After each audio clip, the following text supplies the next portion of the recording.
What is up, guys? Welcome back to the channel. Welcome back to the vlog. For those that are new here, my name is Eric and this is my 2006 BMW M5 that we just picked up in the last video. If you guys didn't see it, this is one of the cheapest running, driving, clean title E60 M5s in the entire country, and this is the generation of M5 with the legendary V10 engine. And we had some catastrophic issues in the last video. If you guys didn't see that one, make sure you go check out that video. We ran into some issues with the E60 M5 the second day after picking it up. I bought this car for $6,800 and we drove it about 75 miles before we ran into a catastrophic issue. In today's video, we're gonna get this thing back on the road. So if you guys didn't see the last video, we picked this thing up and drove it all the way home from Provo, Utah. That's about 50 miles from here.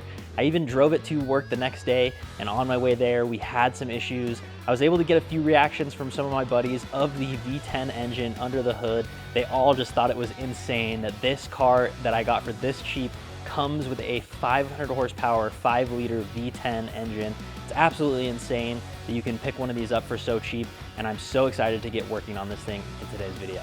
So right here in the trunk, some of you guys might recognize this blue tape on these boxes. That is from FCP Euro, and we also have some other ones from Rock Auto. So we picked up all of the items we're gonna need to get this thing back on the road and a couple more maintenance items to take care of while we're already in there. So in today's video, we're gonna be actually doing the rod bearing service on the bottom of this S85 V10. It is one of the most common issues with these naturally aspirated V8 and V10 motors. As you guys probably know and have probably heard, these have rod bearing issues, and this one is included in that. It almost had a rod bearing failure on cylinder number 4. So we have a new set of rod bearings, rod bolts, oil pan gasket, and a ton of other maintenance stuff we're gonna be installing in today's video. Let's go ahead and get into it. So as you guys can see up here, we have the legendary S85 V10 engine.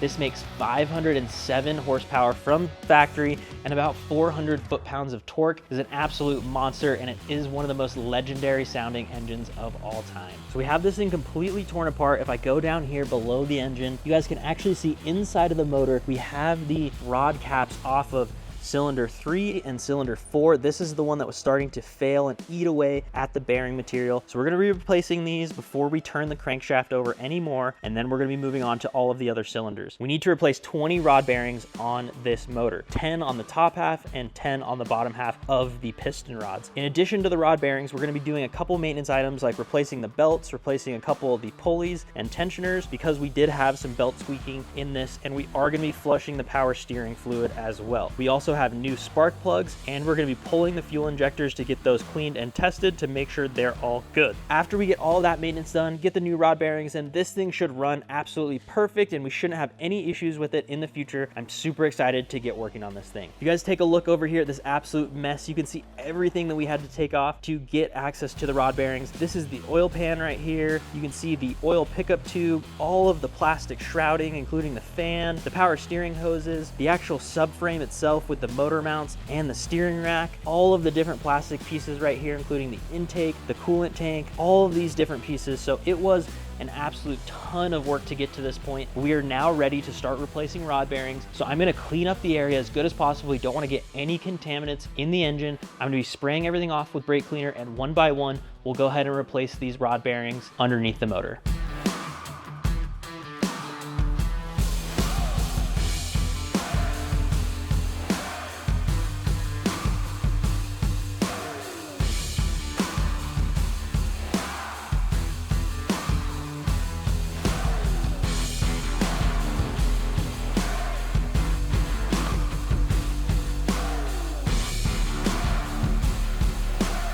So one thing we need to make sure of when you have metal that goes through the engine like we had from that bearing that was starting to fail, is we actually need to clean out the entire engine and all of the oiling system, including the oil cooler that's in the front bumper, all of the oil lines, the Vanos system in the top of the head. So we're gonna be disassembling all of that, cleaning it all out before we put it back in the car to make sure we have as little metal as possible in the engine. And then we're actually gonna be doing an oil change on it extremely quickly. I'll probably only run it for about 100 miles before we do our next oil change, just to make sure we catch as much metal as possible in the oil filter. We'll pull it out and get some fresh oil in there. We'll see how much metal sticks around from that bearing failure.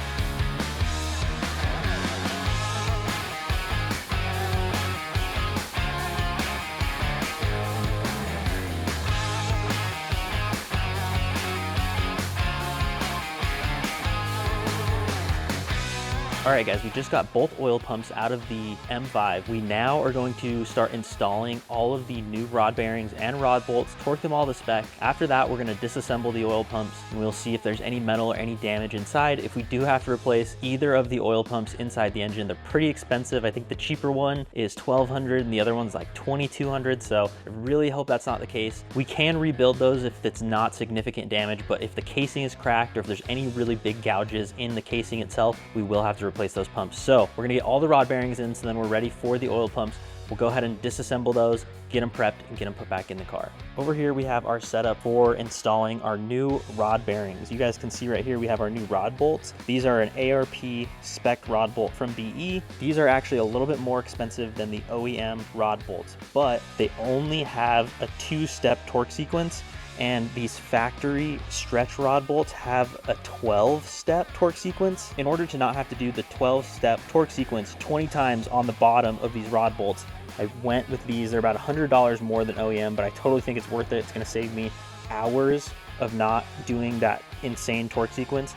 You just have to use a little bit of fastener lube on the threads and on the head of the bolt. Right here we have our ACL race bearings. These are oversized just slightly for the S85. We'll be installing these inside of our stock rod caps. We've got them cleaned out. We're gonna put these in, we'll get them lubed up, and we'll throw everything back inside the engine and torque it to spec. So let's go ahead under the car and we'll get these new rod bearings in.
All right, guys, we got a ton of work done on the E60 M5. We got the entire bottom of the motor buttoned up, including the new rod bearings, new rod bolts.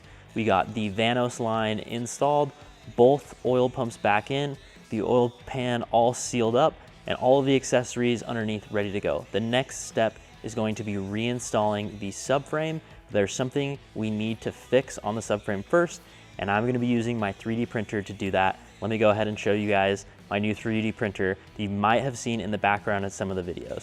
So right over here, we have a new setup over on the side. This is my 3D printing station. This is a Creality K2 Plus with their CFS filament system. That lets you use 4 different colors at once, and it can switch between those automatically. This is an absolutely insane setup. If you guys know anything about 3D printing, this is one of the biggest 3D printers available on the market. That is a retail ready-to-use printer. You guys can see it moving around in there. It is actually in an auto self-check mode, and I gotta be really careful not to bump it because it's doing its calibration.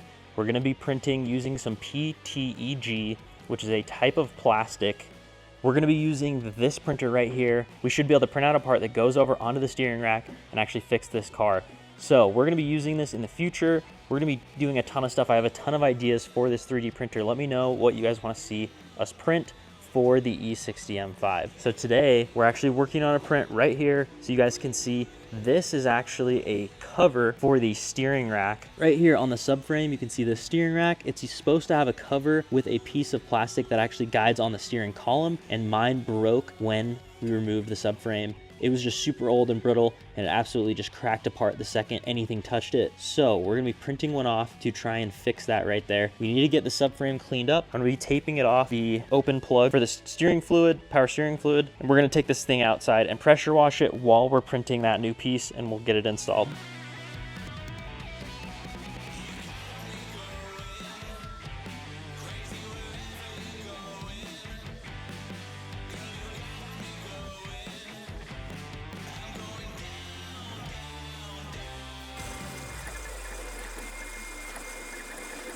So we have our piece done right here. I'm gonna go ahead and get it off the print bed, and then we will break off all the supports and get it put onto the steering rack. So you guys can see that model right there. This is what we printed out right here, plus these support pieces that hold this up, because you just can't print with nothing beneath it. So we're gonna break out all of these supports. We'll have a finished piece we can put on. All right, guys, we got this piece post-processed. We cut all of these supports out, and it is looking pretty good. This thing I think is going to work. So what we're gonna do is heat up the steering rack and slide this over the gears. That way we didn't have to print an exact match of the gears, and I'll show you guys that in just a second. So over here on the steering rack, this is where this is actually gonna go. It is just sliding down right onto here, and just like that, that is going to protect the inside of the steering rack from dirt and debris. I'll just have to line this up exactly right when we put it in the car. All right, guys, it's time to get this subframe back in the car so we can take the support brace off and continue all the work up top. So we need to make sure that we don't pinch any of the steering lines as we go in. We need to make sure the motor mounts line up and that the 6 bolts for the subframe line up, get everything tightened up, and then we'll be able to remove this cross brace up top. So let's go ahead and roll this thing underneath the car. We'll slowly get it jacked up and get it in place.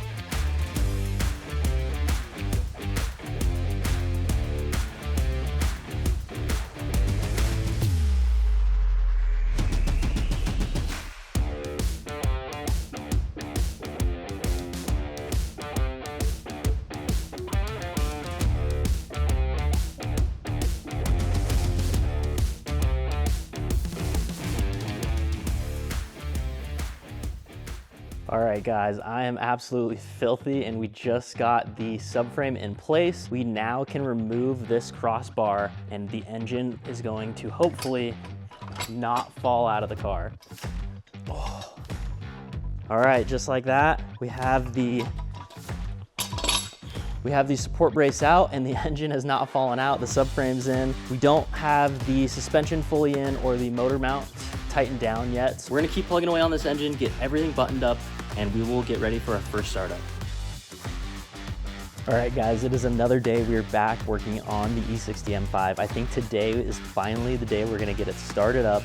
This pile of parts in the back of the trunk here has slowly gotten smaller, and basically the only thing we have left is some oil, some power steering fluid, some diff fluid, and we actually have the power steering reservoir right here. I'm gonna probably wait for the diff fluid until we know 100% that this engine is good.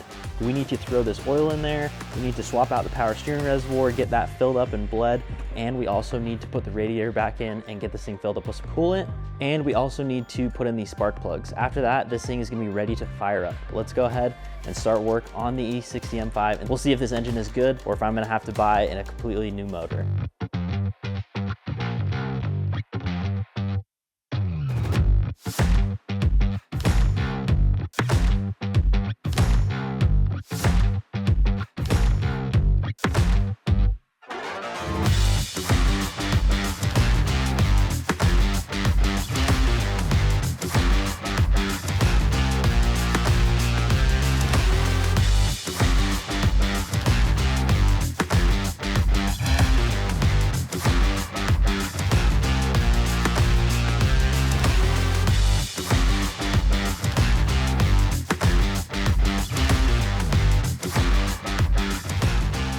All right, guys, we just got fluids in this thing. We put some oil and some power steering fluid in there. We're probably gonna need to top off the power steering fluid eventually, but there's enough in there just to get it started. And right now we don't have any coolant in there until we figure out if this engine is good or not. I know I said before that this engine is most likely good, but we really don't know until we start it up. So this really is the moment of truth. for this engine, or if I'm gonna have to buy a $10,000 used V10 motor to put in this thing. So we're about to find out. Let's go ahead and get this thing started up, and we'll see if the rod bearings that we put in the bottom of this thing fixed it and if it sounds all right. All right, guys, this is it. We're hopping in the car. We are going to see if this thing is gonna start up. That whining noise you hear right now is the SMG pump. That'll run for just a second and then it'll stop.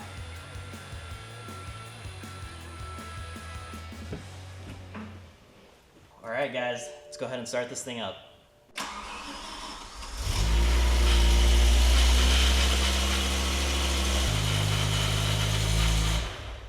All right, that didn't sound terrible. There was a little bit of clacking, but honestly sounded like the water pump running dry. I don't see any major leaks of anything. And it did sound pretty smooth on the bottom end, so I think we might be okay. I'm gonna try and start it up again, and we'll see if it keeps making any noises.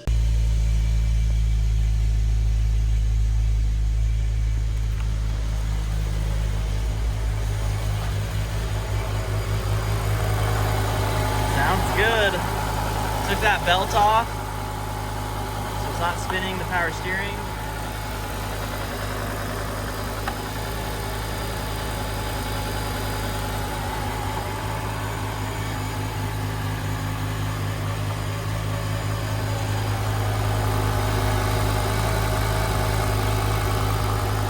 Sounds pretty smooth. I think that we may have fixed the bottom end.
All right, guys, we have been working away at the E60 M5. You guys heard it start up before, and it had a little bit of issues running, and we figured out that was the power steering pump. So I took off the belt for the power steering pump, and it sounded a lot better, but it still wasn't idling completely right. There was no knocking or anything really rough in the bottom end, luckily, but we were still getting the same codes we were when this thing first started running rough, which was issues with all 4 Vanos solenoids. I was thinking maybe the Vanos line inside the motor that supplies pressure to those Vanos solenoids. The Vanos solenoids in the top of the head is what controls all the timing, so it does affect how it runs and also how you gain power throughout the rev range. It did seem like this car probably had some Vanos issues, and once we started to spin that bearing, it actually plugged up all the Vanos solenoids. So I pulled out all 4, which is a huge pain. That's super tedious and has teeny tiny T20 screws that you have to get with very specific lengths of tools. So I used one Allen T20, one socket T20, and then I actually used a T20 bit on a extension, and I was able to get all of the bolts out for those, pull them out. They were stuck. They're meant to be able to spin around. As you guys saw, we cleaned them all out and they were able to spin freely. So we put them all back in, sealed it up, and now we are ready to start this thing.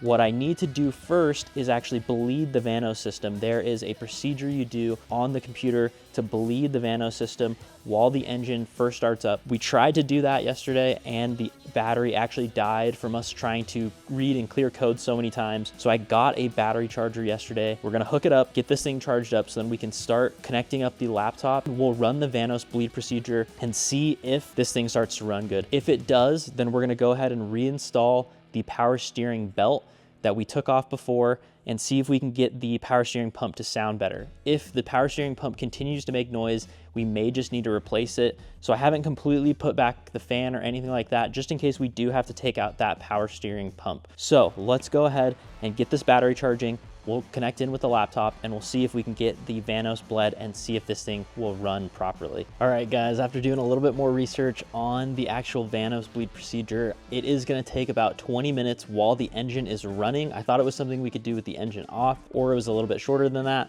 but that does mean we need to button up everything in the engine bay so that the cooling system is complete and the fan is in and it can run for that long without overheating. So we're just gonna go ahead and have to throw the power steering belt on. Probably is gonna be making some noise still. I'm gonna try and bleed it while we're doing the Vanos bleed procedure. But let's go ahead and just button up the entire rest of the engine bay and get everything in permanently. All right, guys, we got basically the entire engine bay completely buttoned up. All the covers back on, the intakes are completely in, all of the lines, everything except for this front bumper. We have that off because I actually wanted to restore the headlights on this thing. And this is a great time too while we have the bumper off. So I'm gonna go ahead and tape up the fenders, even though they're not in the best shape, but then we'll go ahead and restore these before getting the front bumper back on. We were waiting for a package. I actually ordered an Alltel, so we can use that to do the Vanos bleed procedure. There is a way you can do it using some BMW software on a laptop, but it is really confusing. And I've seen a couple videos on using the Alltel, and I really like to have one for the shop anyway, so I just went ahead and ordered a Alltel. It's about 400 bucks on Amazon. It should be here this afternoon, so we're gonna wait for that, and in the meantime we're gonna get these headlights restored. Let's go ahead and start polishing these out.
All right, guys, we're working on that headlight right there. We just got the clear coat sprayed on it. Take a look at this headlight before and this one after. Oh my gosh, that looks so much better. I really was considering getting LCI lights, but honestly, with how these turned out, I don't even think it's really that big of a deal, and I'll probably just leave these how they are. All right, guys, we just got our Autel right here. This is our new scanner. We're gonna be able to use this to do the Vanos bleed procedure on the head. So there is these Vanos units in here. They use oil pressure to control the timing in both of the heads. So we actually need to bleed those. It's about a 20-minute process. So we're gonna start the car up. We're gonna plug in the scanner. We're gonna run the Vanos bleed procedure. And then hopefully after that, everything should be good on this motor. One last thing we need to do before we start the car up is fill it up with coolant. So I'm gonna go ahead and do that right now before I forget. We'll get the Autel connected and we will start the Vanos bleed procedure.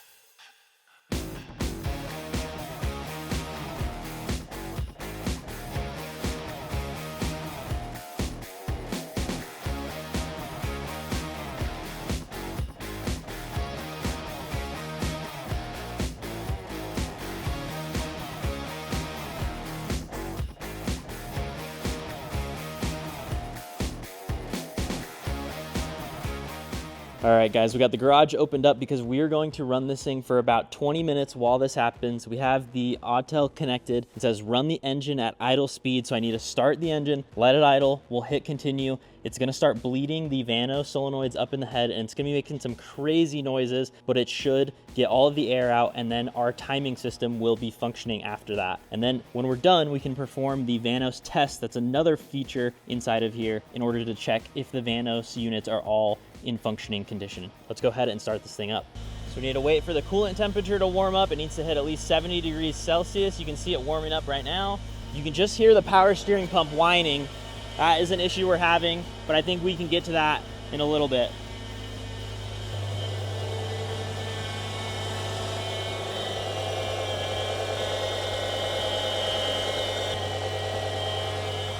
All right, guys, it's getting a little loud in here. You can hear the engine burying the idle and doing the bleed procedure. We have about 17 minutes left on there, and it is just gonna run through a bunch of different sequences, bringing the RPMs up and down and getting all of the air out of the head. So we're gonna just be double checking that we don't have any leaks, that the temperatures don't get too hot. We have all the fluids in the system. I've been topping up the power steering fluid just a little bit, and it does seem like the power steering pump is just starting to quiet down just ever so slightly. So maybe as we run this more and it gets all the air out of the system, it might be okay.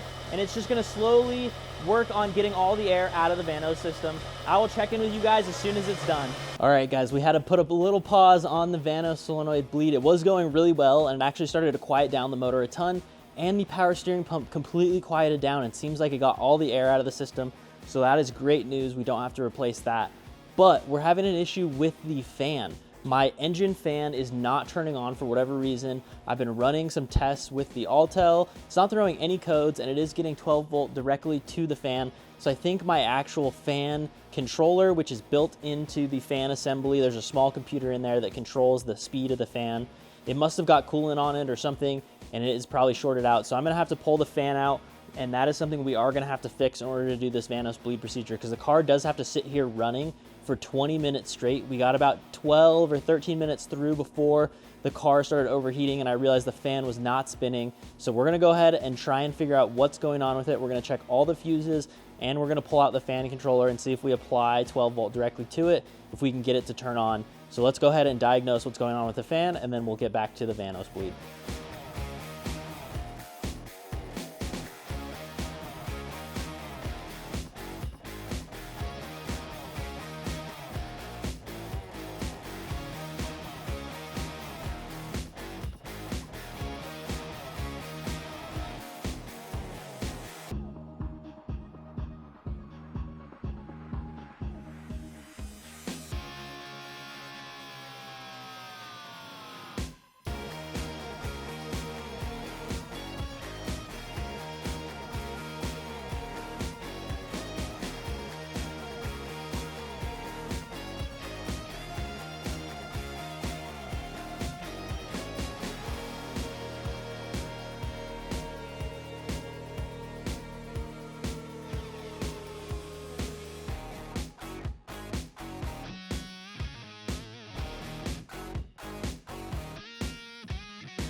All right, guys, it has been a couple days since we worked on the M5. We diagnosed that the problem with it overheating was the fan. As you guys saw, we tested this fan right here and we could not get it to work. There was some issue with it. I think it got coolant on the fan.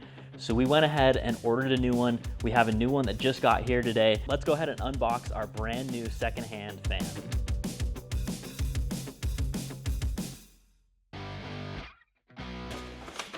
So this whole fan assembly actually came from a used E60 M5, and it actually came with all of the coolers, including the radiator, AC condenser, and the oil cooler. and this fan was about $300. So we have this new fan unboxed right here. I looked online for a new fan for the E60 M5, and because they're not really produced anymore, the cheapest one I could find was $900. So we actually paid $300 for this used one right here, and it even came with all of the condensers and coolers, including the radiator, AC condenser, oil cooler. So we now have spares of those. If we ever have an issue with them, we'll just leave those over on the shelf. Let's go ahead and get this fan out and get it thrown in the car.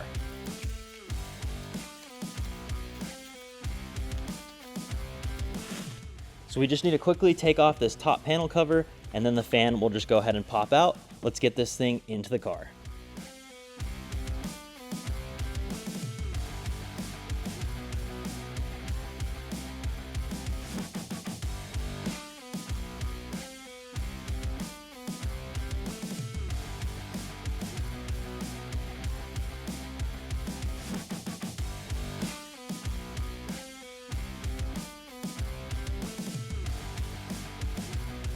All right, guys, we got the full fan assembly in, and the M5 is officially down on the ground and ready to go.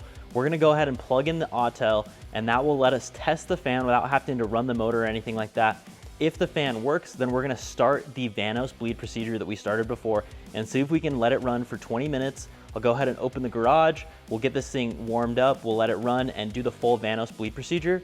And if everything goes well, we should be able to take this car out and drive it once again. So let's go ahead and see if I actually fixed this V10 M5. All right, we officially have our fan functioning again. We're good to go. Let's go ahead and start this thing.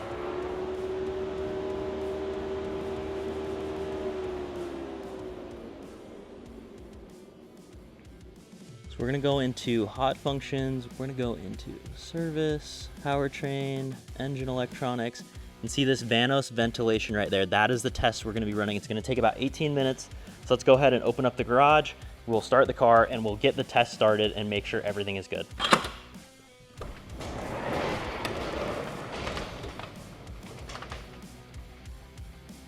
So as soon as the coolant temp warms up, it will be ready to go and it will start the Vanos bleed procedure.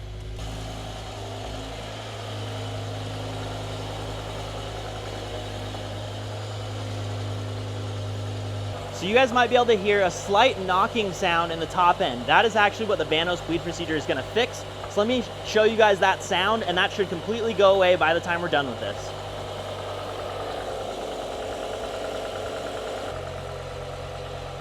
All right, guys, we just got done with the Vanos bleed procedure. The engine sounds a lot better, but I don't think it's quite there yet. So I'm gonna run the test again. We'll run it for about another 20 minutes. I've read that I may need to do it 3 to 4 times before it will fully bleed the Vanos system. So we're just gonna keep running this and I will update you guys as soon as we're done. All right, guys, we just got done with our third Vanos bleed procedure. So it has been about an hour and this thing is running so smooth. As you guys can hear, it is running so much smoother than it was at the beginning.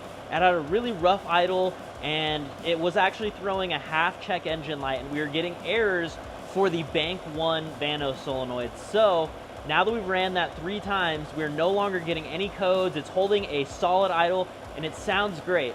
But unfortunately, it has gotten pretty late and it is now completely dark outside. So I will see you guys tomorrow and we're gonna take this thing on its maiden voyage after rebuilding the bottom end and putting new rod bearings in it. We'll see if this thing is gonna drive or if it's gonna blow up. I will see you guys in the morning.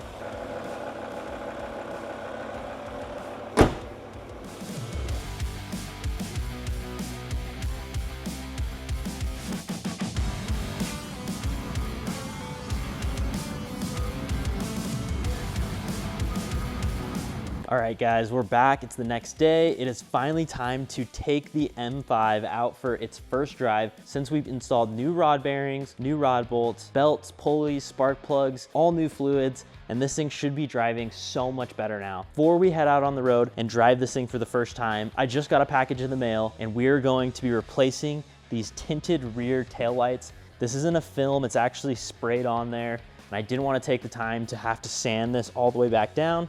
So I got a set of secondhand taillights that look basically brand new. So we're gonna be swapping these out, and I think it's gonna look so much better. Let's go ahead and get these old tinted taillights off, and we'll go ahead and throw on this new set of rear taillights. All right, guys, we just got these new taillights installed, and oh my gosh, that looks so much better. The other ones were so ricey, and these just plain OEM red ones look so good. It's one of my favorite things about the E60 M5 is these factory rear taillights. I'm so glad we got those on. But it is now officially time to go on a test drive in the E60 M5. I'm super nervous. This thing totally could just blow up on us and spin a rod bearing. We really don't know. It's either gonna make it another 30,000 miles without an issue, or it's gonna go 3 miles and go boom. So let's go ahead and get this thing started up, and we will take it on its first official test drive. All right, guys, this is it. We're gonna do our official first drive in the E60 M5. I'm gonna get this thing started, let it warm up for a little bit. We'll check the oil level in the iDrive system, make sure everything's good. As long as we have no codes while we're sitting here idling, we're actually gonna take this thing out on its first drive.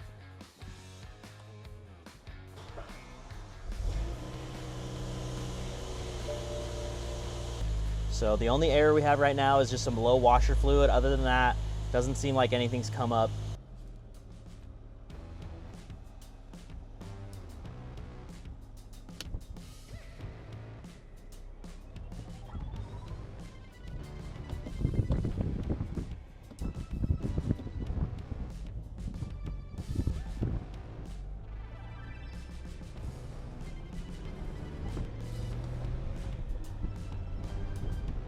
Well, my alignment's definitely way off, which I kind of expected after taking apart the entire front suspension and taking the subframe out, but it's a little crooked. See, right about there is straight, and that's straight with the steering wheel, so definitely can't go far without an alignment. All right, this is the first road we're on that we can probably do a decent pull. I just want to kind of cruise through the gears.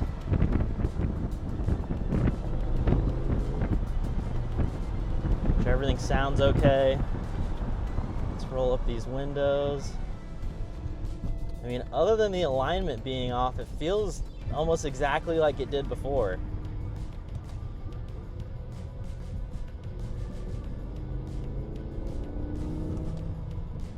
Our oil is just starting to climb, so we can probably do a decent pull.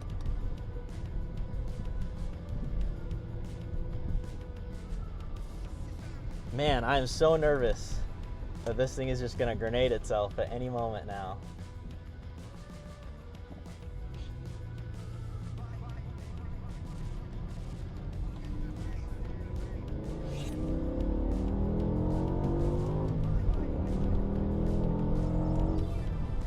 Whew, that was fourth gear, and we got up to about 6,500 RPMs. The oil's coming up, so I feel like a little bit better. I feel like that was okay. Let's see if we can do a little bit higher RPM pull. We'll roll down the windows just a little bit.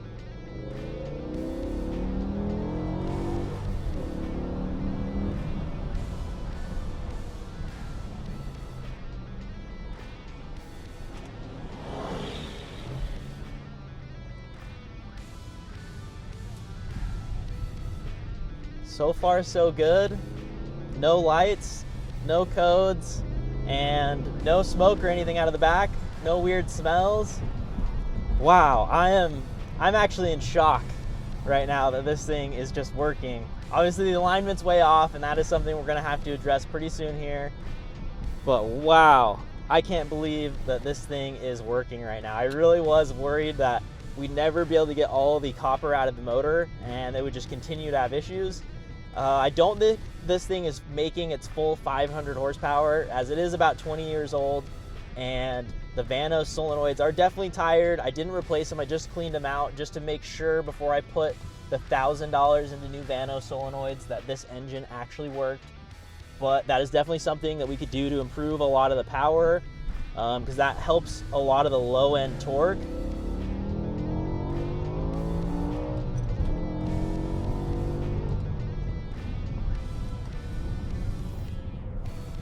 Wow, this thing, it's pretty quick though. It's not 500 horsepower, but it's not slow by any means. Oh my gosh, I cannot believe that this thing just works.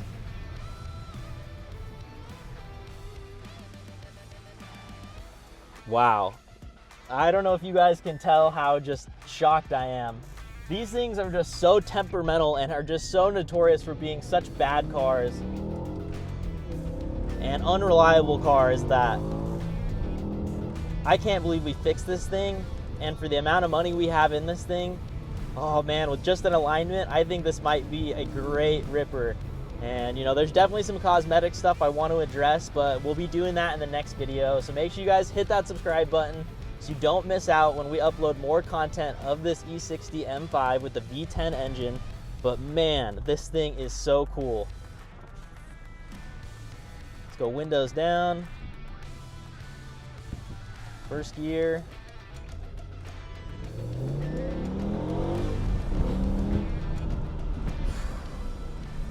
This thing feels great, honestly. I'm like so shocked right now.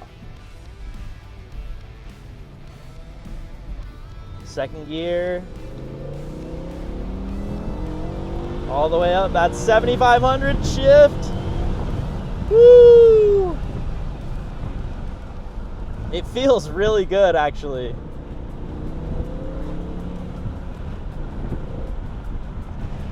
Man, this car with an exhaust is gonna be insane. I can't wait for that. This thing sounds so good for just completely stock and from 2006 that, man, with an exhaust, this is probably gonna be one of the best sounding cars that I've ever owned.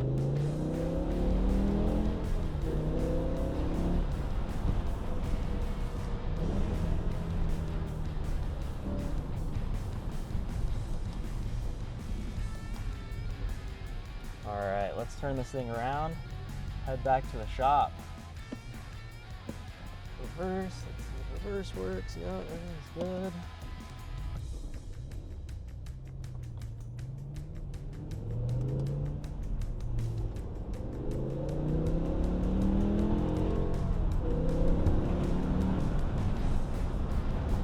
Wow, I cannot believe that this thing runs and drives as good as it does.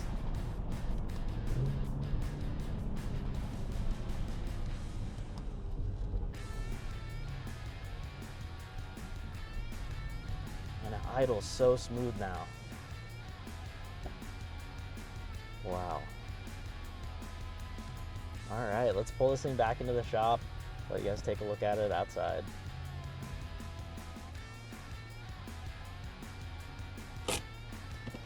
Wow, first test drive was a complete success. No errors, no lights, no codes. Oh, man, that is such a surreal feeling to have rebuilt the entire bottom of this motor, put everything back together. Let's hop out of the car. We're gonna check to see if there's any leaks in the engine bay or anything abnormal, any smells from the exhaust, but so far, so good. This thing is working great. All right, guys, we just got back from our first official test drive in the E60 M5 and everything went great. This thing is running so good now. I'm so happy with this thing. We have a ton of cosmetic things we need to address on the E60, but we're gonna save that for the next video. Thank you guys so much for checking this one out. If you like this video, make sure you hit that like button. Don't forget to click subscribe so you don't miss the next E60 M5 video, and I will see you guys in the next one. Peace.